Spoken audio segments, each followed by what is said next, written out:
म बालेन्द्र शाह नेपालको सार्वभौम सत्ता र राजकीय सत्ता नेपालको सार्वभौम सत्ता र राजकीय सत्ता नेपाली जनतामा निहित रहेको नेपाली जनतामा निहित रहेको नेपालको संविधान प्रति पूर्ण वफादार रही सत्यनिष्ठापूर्वक प्रतिज्ञा गर्दै ईश्वर देश र जनताको नाममा शपथ लिन्छु कि प्रधानमन्त्री पदको जिम्मेवारी प्रचलित कानूनको पालना गरी मुलुक र जनताको भलो चिताई कसैको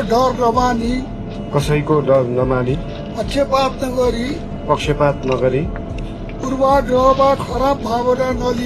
पूर्वाग्रह वा खराब भावना नलिई